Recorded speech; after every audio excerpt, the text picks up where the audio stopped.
Welcome to Dentist Puns and Money. I am your host, Shawn Terrell. A reminder before we start, this podcast is brought to you by Dentist Exit Planning. At Dentist Exit Planning, I help dentists within 5 years of leaving clinical build their financial treatment plan for life after dentistry. So the next few podcasts are going to be less about financial stuff, less about money, and more about life. When I restarted the podcast 6 months or so ago, I talked about how it was going to be important for me to weave in stuff about life more than the money stuff, or at least as much as the money stuff. And I feel like we've been on a pretty good run of money or financial related topics, a little too technical maybe at times. So today I'm going to focus a little bit more on a life question. So there's this guy named Tim Ferriss, and most people probably know him as a podcaster, but he's also an entrepreneur and an author.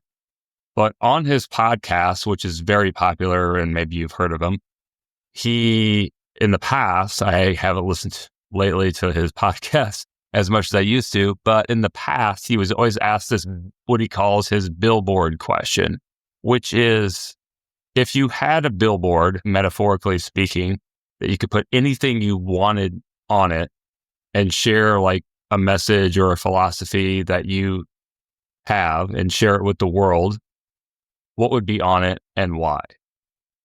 And for a long time, I didn't really have a great answer to that question, but I've been thinking about something a lot lately that I think is sort of my answer to this Billboard question, and I wanted to share it with you today. So here goes. A little bit scary to put it out there, but my billboard, as it stands today, if I had one, would be the message of, you are going to die someday. I know that's not very fun to say, but I think a lot of people in the busyness of day-to-day life lose sight of the fact that they will eventually die. And no one's getting out of here alive. At least there's not very many documented cases of people getting out of life alive. So the point being, I think it's important for people to try to remember that on a regular basis and make decisions about how they live their life as a result of that. As it relates to their money, you can't take it with you, as far as I know. If there's proof that pops up to the contrary, then I will adjust this podcast and my philosophy kind of on life. But I don't think you can take it with you, and you have a finite amount of time on this earth. So point being, I think it's really important to make sure you are, in the busyness of life, mixing in some things and spending time with the people that bring you the most joy. And it can get really easy to lose sight of that with kids' activities and work commitments and everything that kind of goes into the busyness of life. So I think it's just important for people to take stock once in a while and try to make sure that they are doing some things throughout their life that actually bring them joy, because it's all going to end someday. And maybe as an amendment to that, or sort of something I would tack on top of that, is not only will it end someday, but there could be in the future a good portion of your alive time remaining that you are physically tethered to a specific location because of your health, or because you have to see doctors in a certain part of the country, or because you just physically can't move around and travel and be as mobile as you were at a certain point in your life because of your health and it having changed. So I think it's important to do what you want to do while you can still do it, because the one big thing that no one knows is how much time we have left. Not to getting really deep and philosophical, but it's something that I had a brief glimpse of with my health challenges a couple of years back. And it's something that I try to keep top of mind on a regular basis, although I too am guilty of losing sight of that in the busyness of day-to-day life. So I remind myself of this billboard as often as I can, and I think it's my responsibility, at least today, to share that with you. One trick that I use with this that I did recently is trying to envision myself in the future.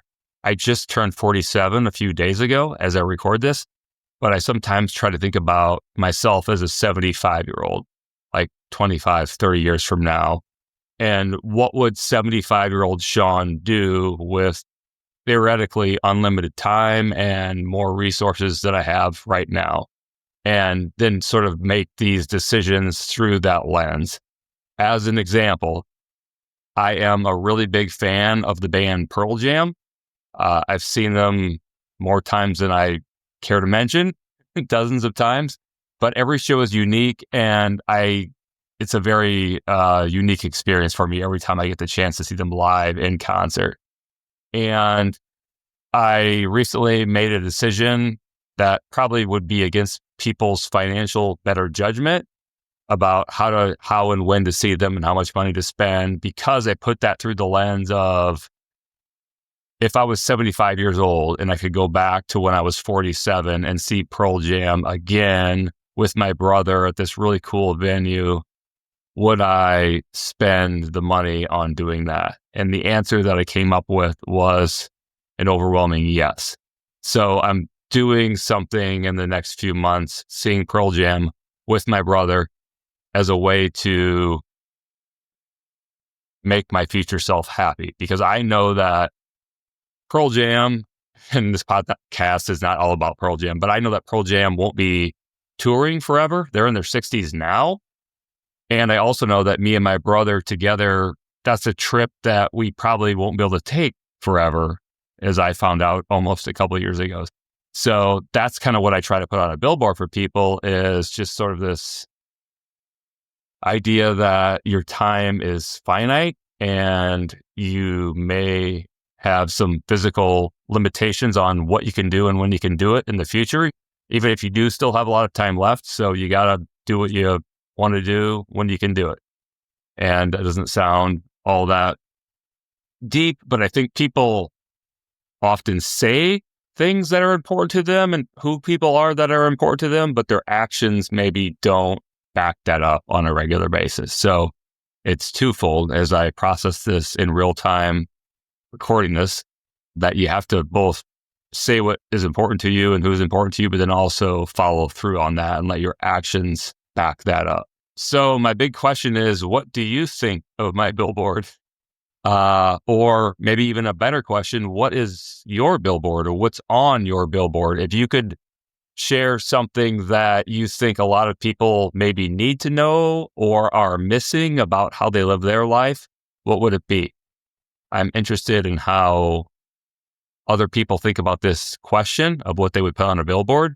And I'm also interested in what they think of how I've answered that, or if this has been in any way helpful to them to sort of be reminded of this. It can be a little blunt, but I also think that I had this glimpse with my health stuff of not ever being able to do what I wanted to do with who I wanted to do it with again. And it really, really stunk.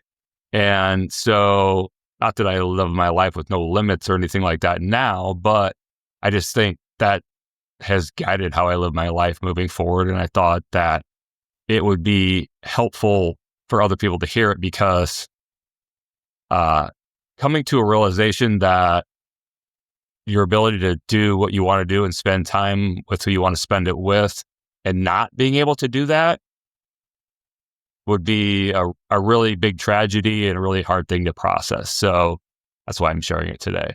If you would like to give me feedback about what you think about my billboard or what's on your billboard, I would love that. You can email me at Shawn@dentistexit.com. If you're listening on, or if you're watching on the YouTube page, thank you. But there is no link to email me directly on the YouTube page. If you are listening to this on a podcast app, there should be a link to email me directly in the podcast app show notes. So just click on that and drop me a line with what you think about my billboard and what's on your billboard about what people maybe need to hear or be aware of a little bit more as they go through life. Maybe we can all be a little bit better if we share ideas. So a couple reminders before I go. Dentist exit planning, again, helps dentists who are leaving clinical practice in the next 5 years figure out how to build their financial treatment plan for life after dentistry, mixing in with what they want out of life. And also a reminder that Dentist Exit Planning is a registered investment advisor. The information presented here should not be interpreted as investment, legal, tax, financial, or wealth planning or wealth management advice. It's for educational purposes only, and past performance is not indicative of future results. I am Shawn Terrell, and we will talk to you again very soon.